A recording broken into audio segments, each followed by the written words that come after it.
नमस्कार भक्तों, स्वागत है आपका व्रत संसार में। आज हम बात करने वाले हैं एक ऐसी एकादशी की जिसे मोक्ष देने वाली एकादशी कहा गया है। जिस दिन किए गए छोटा सा उपाय कई जन्मों के पापों को मिटा देता है। जी हाँ दोस्तों, हम बात कर रहे हैं मोक्षदा एकादशी की। आज जानेंगे इस दिन क्या क्या करना चाहिए जिससे भगवान श्री कृष्ण प्रसन्न हो और हमें मोक्ष का मार्ग प्राप्त हो। दोस्तों, धर्म ग्रंथों में कहा गया है कि मोक्षदा एकादशी कुंडी में पड़े दीपक की तरह है, जो मनुष्य के जीवन में अंधकार मिटाकर प्रकाश लाती है।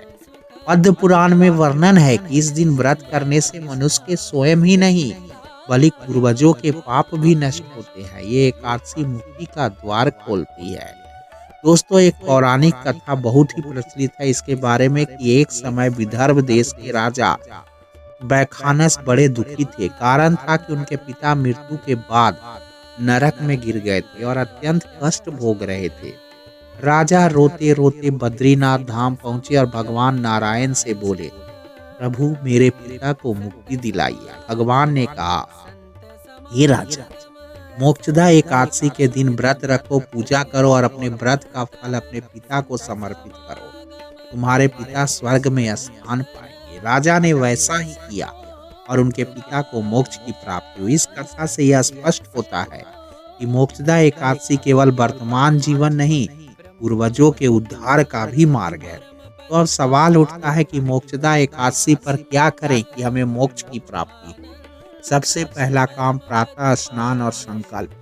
तड़के ब्रह्म मुहूर्त में स्नान करके संकल्प लीजिए कि मैं मोक्षदा एकादशी का व्रत भगवान विष्णु के चरणों में समर्पित करता हूँ। दूसरा जो है दोस्तों, व्रत रखिए। फलाहार या निर्जला व्रत दोनों का महत्व है।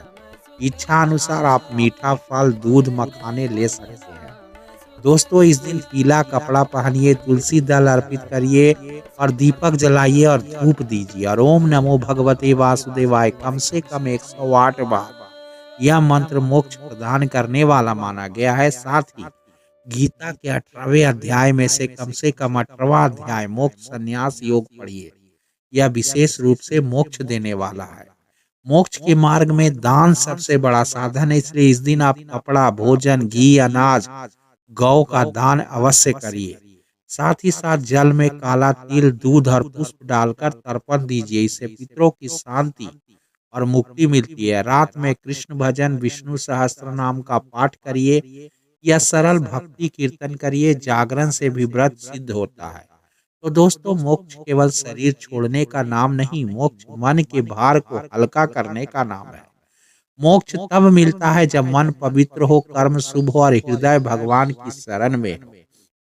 मोक्षदा एकादशी हमें सिखाती है कि हर व्यक्ति जीवन में भक्ति, दया और क्षमा का पालन करे।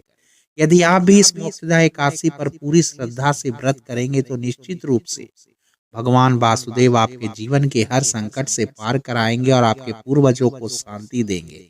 अगर जानकारी पसंद आई हो तो जय श्री कृष्ण लिखकर आशीर्वाद प्राप्त करें। वीडियो को लाइक और शेयर जरूर करिएगा। फिर मिलते हैं अगले दिव्य ज्ञान के साथ। तब तक के लिए जय श्री कृष्ण।